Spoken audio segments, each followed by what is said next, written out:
Hey guys, what's up? This is Max Suter and welcome back to the Money Club. So in our last video, we talked about the two things that Facebook needs from you in order to make money. We said that these are the same two things that you are going to need from your market in order to make money from them. I want to encourage you to go and listen to that audio first before you jump onto this one if you haven't already. In this one, I want to delve into one of those things that we mentioned that Facebook needs and that you need in order to make money, and that is data. You need information. You need to know who your market is. You see, if there's one thing that makes marketing expensive, one thing that makes marketing unaffordable and risky, it's guessing. Guessing who your market is, guessing where they are, guessing what they want, guessing which message you think they'll resonate with. This is what a lot of people do, and the result is that they get very poor results with their marketing, and then they start to think that it doesn't work, and then they start to think that it's risky, and then they start to think that maybe they should put their money somewhere else, and they start to see marketing as some kind of expense instead of an investment. I want you to move away from that. Marketing, when it's done right, is the best possible investment you'll ever make in your business, but you've got to know how to do it right, and part of that is knowing who your market is. Alright, so I want to introduce you to a market analysis tool. It's called a web analysis, and it's an acronym, WEB, and each one reveals a set of questions that helps us to understand our market even better. So let's get started with the W. W stands for wants and desires.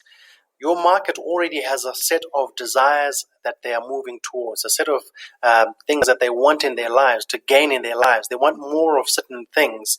And so your job as a marketer is to understand what they want so that you can position your product and your service in that light. So let's remember a couple of things now about what we're talking about here. Number one is that we're not generating desire. We're not creating desire. We are channeling it. We're not trying to make people want things that they don't already want. People already want things. And so we're trying to use that desire that they already have and leverage that so that we can sell a product and a service to them. So again, we're not generating desire. That's an expensive proposition. It's a risky thing to try and do. What we're doing is we're identifying people who already have certain desires, and then we're using those desires to sell our product or our service. Number two is desires are different from needs. Nobody needs a nice new expensive jacket. Nobody needs to eat at a fancy restaurant. Nobody needs the new iPhone. These are things that people desire, and things that people want are much more compelling than the things that they need. People often act against their own self-interest. People often don't do the things they need, but they often do the things that they absolutely believe that they want, or the things that they absolutely want, the things that are moving them emotionally in their lives. And so your job, again, is not to try and convince people to do the things that they need. Rather, your job as a marketer is to leverage the desires that they already have and channel that towards your product and your service.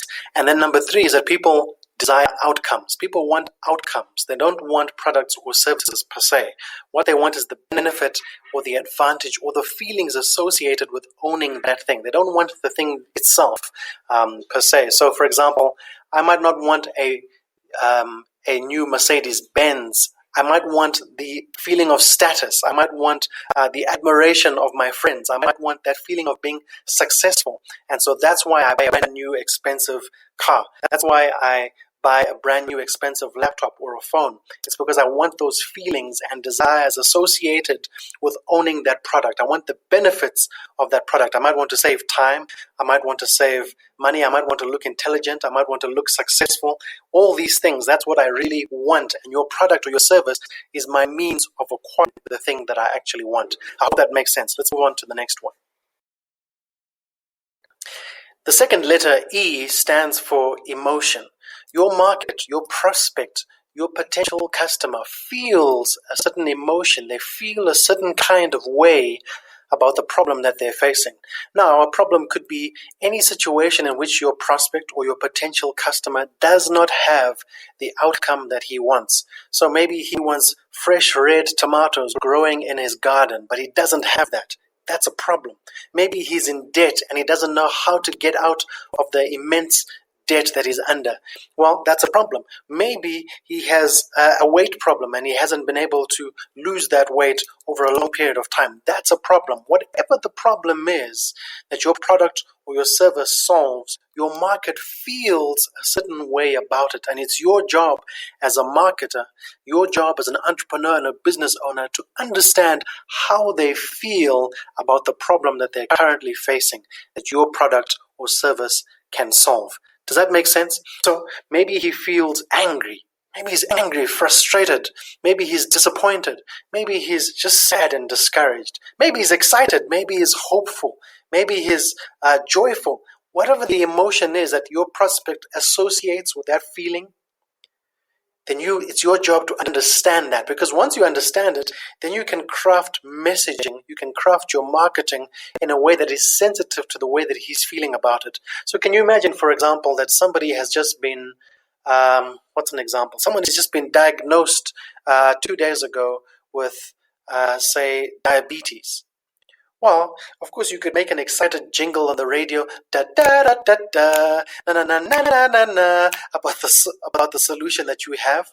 But the problem is, it's going to be an emotional. There's going to be an emotional disjoint between what he's feeling and the way that you are talking about his situation. What you want to do is approach him in a way that expresses, in this particular case, the gravity and the seriousness with which he feels that his situation deserves. So again, in order to design good marketing, in order to design powerful messaging that convinces people to take money out of their wallet and give that money to you, then they've got to feel that your message resonates with them. It's got to feel like, man, this is a message for me. They understand what I want. They understand how I feel. They understand what I'm going through. And therefore, I can identify that this message resonates with me. It's something that I'm very interested in and I'd like to pursue. I would like to take action on it. So I hope that makes sense. Again, you want to understand what the problem is that your prospect has, and then you want to understand how that problem makes him feel. So I want you just to take a moment and just note down a few of the feelings, the emotions that your prospect is going through as they have this problem that your product or your service can solve for them. All right, and then finally we have B, and B stands for beliefs. You must understand that when you approach your market, when you approach a prospect or a potential customer within your market, that they have a belief. They have beliefs and worldviews that affect the way that they view their problem, affect the way that they view their the most appropriate solutions for them. And so you want to understand what those beliefs are. So, for example, they might have a belief, they might have political beliefs, they might have personal or even religious beliefs and convictions that make them more likely to choose one type of solution over another, or even one type of solution provider over another. And it's your job as a marketer to understand how his beliefs work. Because remember, as you're building your case for why he should buy your service, why he should buy your product, and why he should buy it from you, oftentimes he's building, to accomplish that, you're going to have to build on beliefs and convictions and worldviews that he already holds in order to construct that new worldview for him, so that he can arrive at that belief, that buying belief that your product, your particular service, your particular way of doing it, and you specifically are the most reliable, the most trustworthy, the most beneficial, the most appropriate solution for him. So I hope that makes sense. Beliefs, your product or your service relies on people having certain beliefs about it and about you, and so it's important that you understand where they're starting off from, what they already believe, and what they already believe about about your product, about your service, about your market, about their problem, about their situation. All right, so here's your prospect, your potential customer on the left side. They are that before picture. They are broke, busted, disgusted. They are unhealthy. They are not confident. They don't look good, smell good. They don't feel right about their situation. They are lonely. They are overwhelmed and stressed. They are overworked. Whatever it is, the problem that your prospect faces in relation to your product or service. But there's this other picture, the after side. the outcome that they genuinely want. If you are able to paint that picture for them, paint the picture of what your product or service can deliver to them in terms of an outcome, then you're going to be able to compel them to take action towards that outcome. So maybe they want to be healthy, debt-free, they want to be confident, he wants to feel a certain kind of way, he wants to feel intimacy with his family, with his children, with his wife, he wants to know that he's succeeding and progressing in his career, in his business, he wants to overcome certain problems, he wants to look good in social settings, he wants to, all of these various things, whatever the outcome is, again, in relation to the problem that you solve or the outcome that your product or service produces. You want to be really clear on these things, clear about what the before picture looks like for them, and they're clear about what the after picture looks like. And so that white line that's in between the two of them, that's your product. That's how you want to be viewed. You want to be viewed as that bridge that's going to take me from where I am experiencing this problem, going through this emotion, to where I really want to be, shining and experiencing this amazing outcome that I really want in my life. You've got to be perceived as that bridge. But in order to be perceived as that bridge, you've got to know who you're talking to. You need that data. You need that information. You need to understand who these people are, what's moving them, what's motivating them, what's keeping them awake at night. Because if you don't understand that, you can't formulate messaging. You can't formulate marketing that's going to be persuasive, that's going to be convincing, that's going to resonate with these people and make them feel like, my goodness, I need to act on this and I need to act on it today. I hope that makes sense. Please do the work of finding out, asking the questions. Who are these people? What are their wants? What are their emotions? What are their beliefs? Write down on a sheet of paper as many of these things as you can. Talk to a couple of your customers, your suppliers. Have conversations with them. Find out what it is that's driving them towards this outcome that your product or your service delivers on. And when you do that, you're going to be so much more equipped, and you're not going to have to take the risk and the ridiculous waste of guessing in your marketing, which is the very thing that I opened up by saying that's what makes marketing expensive. You don't want to do that. You want to find out who your market actually is so that you can deliver to them the outcome, and you can position your product or your service as the bridge between who they are right now, what they have right now, what they're trying to do right now, and actually having that outcome. Now listen, I'm going to encourage you one more time to really take 20 or 30 minutes at least to go through this web analysis for your marketing. Go through this web analysis for every one of your products in each of the categories. You want to go through their wants. What do they desire? What is the gain that they're trying to get into their life? You want to go through the emotions. What are they experiencing internally because of the problem that they're facing?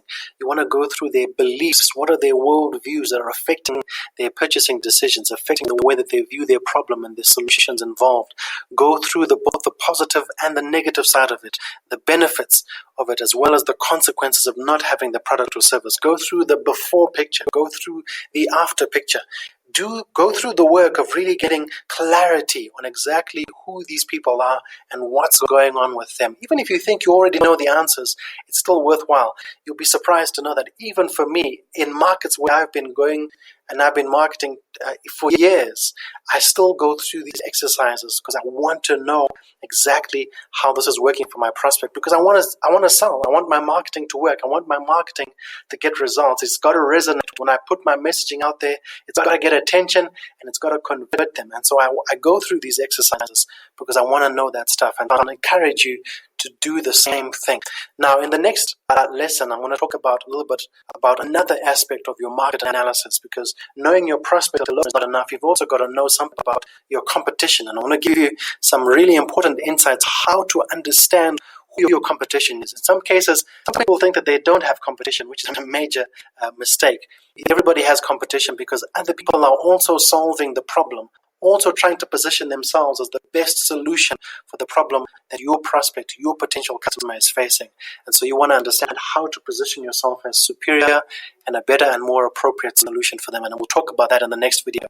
For now, please sit down for 20 or 30 minutes and just do this exercise. It's going to be so helpful to you in your future marketing.